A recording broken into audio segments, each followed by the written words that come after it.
Har Har Mahadev, welcome to my vlog. ഇത് കണ്ടപ്പോൾ തന്നെ ഒട്ടുമിക്ക ആൾക്കാർക്ക് മനസ്സിലായിട്ടുണ്ടാവും ഇത് ഏതാ സ്ഥലം എന്നല്ലേ.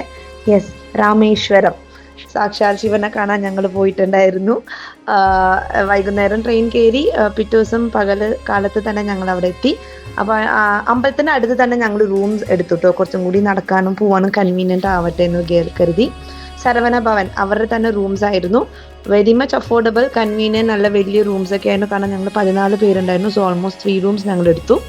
It was so good. ലൈഫിൽ ഒരു തവണയെങ്കിലും നമ്മൾ മസ്റ്റായിട്ട് വിസിറ്റ് ചെയ്യേണ്ട ഒരു സ്ഥലം തന്നെയാണ് Rameswaram. This is my beautiful family. And അടുത്തടുത്ത പ്രോസസ്സിലേക്ക് നമ്മൾ കടക്കാൻ പോവേന്. അവിടെ തൊട്ടടുത്ത് ഒരു ബീച്ച് ഉണ്ട്. ബീച്ചിൽ പോയിട്ട് ഒരു കുളി പാസ്സാക്കണം. കുളിച്ചില്ലെങ്കിലും കൈകാലും മുഖം മാത്രം നമുക്ക് കഴിക്കാൻ മതി. ഇതാണ് എൻ്റെ റൂമിലെ വ്യൂ. പിന്നെ ഒരുപാട് നല്ല നല്ല കാഴ്ചകൾ അവിടെ ഉണ്ട്. പിള്ളേർക്ക് പറ്റിയ സാധനങ്ങൾ, പിള്ളേർക്ക് മാത്രമല്ല കേട്ടോ, വലിയവർക്കും ഉണ്ട്. ഞാനും കുറച്ച് സാധനങ്ങളൊക്കെ വാങ്ങിച്ച്. അപ്പോൾ ആ 22 കിണറിൻ്റെ ആ ഹോളി ഡിപ്പ് ഉണ്ടല്ലോ, നമ്മുടെ പാപങ്ങളൊക്കെ മാറാനും പിന്നെ നമ്മളുടെ വയ്യായികളൊക്കെ മാറാനായിട്ടുള്ള ഡിപ്പ്. ഇതാണ് അമ്പലത്തിൻ്റെ ബാക്ക് ഗേറ്റ്. ഉള്ളിലേക്ക് ക്യാമറാസ് അലൗഡഡ് അല്ലായിരുന്നു, ഫോൺ. സോ അതൊന്നും എനിക്ക് എടുക്കാൻ പറ്റിയില്ല. ആൻഡ് രാമേശ്വരത്തിൽ വരണമെങ്കിൽ സാക്ഷാൽ ശിവനും കൂടി വിചാരിക്കണമെന്ന് പറഞ്ഞ കാര്യം എത്രത്തോളം സത്യമാണെന്ന് അന്ന് ഞങ്ങൾക്ക് മനസ്സിലായി.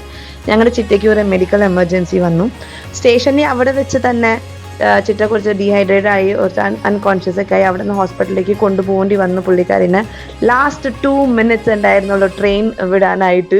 വരാൻ പറ്റുന്ന യാതൊരു ഉറപ്പും ഞങ്ങൾക്ക് ഉണ്ടായിരുന്നില്ല. പക്ഷെ വയ്യാത്ത കാലം വെച്ച് ഞങ്ങൾ 14 ആൾക്കാർക്ക് വേണ്ടിയിട്ട് എൻ്റെ ചിറ്റ ആ കാലം വെച്ച് നടന്നു വന്ന കാഴ്ച ഇപ്പോഴും എൻ്റെ കൺമുമ്പിലുണ്ട്.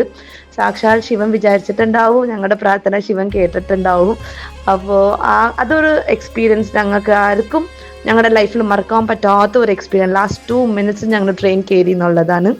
അങ്ങനെ ശിവനെ ഞങ്ങൾ കണ്ടു. പിന്നെ അടുത്തത് നമ്മുടെ ആ 22 കിണറിൻ്റെ ആ ഹോളി ഡിപ്പായിരുന്നു. ഞങ്ങൾ അത് കഴിഞ്ഞിട്ട് വൈകുന്നേരമാണ് അമ്പലം വിസിറ്റ് ചെയ്ത്. അത് കാരണം അധികം തിരക്കൊന്നും ഉണ്ടായില്ല. ആ ഹോളി ഡിപ്പിൽ ഞങ്ങൾ ഒരു ഗൈഡിനെ ഹയർ ചെയ്തിട്ടുണ്ടായിരുന്നു. അപ്പോൾ അവരാണ് നമുക്ക് ഓരോ കിണറിലെ കാര്യങ്ങൾ പറഞ്ഞു തന്നത്. 22 കിണറിലെ വെള്ളം 22 ടേസ്റ്റ്, പല ടേസ്റ്റ് ആയിരുന്നു, ഒരുപോലെ ഉണ്ടായിരുന്നില്ല. സത്യം അത് പറഞ്ഞറിയിക്കാൻ പറ്റാത്ത ഒരു എക്സ്പീരിയൻസ് ആയിരുന്നു. ഇതേ കണ്ട നമ്മൾ നാമൊക്കെ ഇട്ടിട്ട് ഓരോ തവണ കിണറ്റിലെ വെള്ളം ഒഴിക്കുമ്പോഴും എൻ്റെ അച്ഛൻ ഇമോഷണലി കണക്റ്റഡ് ആയിരുന്നു ശിവന് വേണ്ടി, സാക്ഷാൽ ശിവൻ്റെ അടുത്ത്. അത് ബ്യൂട്ടിഫുൾ എക്സ്പീരിയൻസ് ആയിരുന്നു. അപ്പോൾ ഇന്നത്തെ വ്ളോഗ് പാർട്ട് 1 ഇത്രേ ഉള്ളൂ.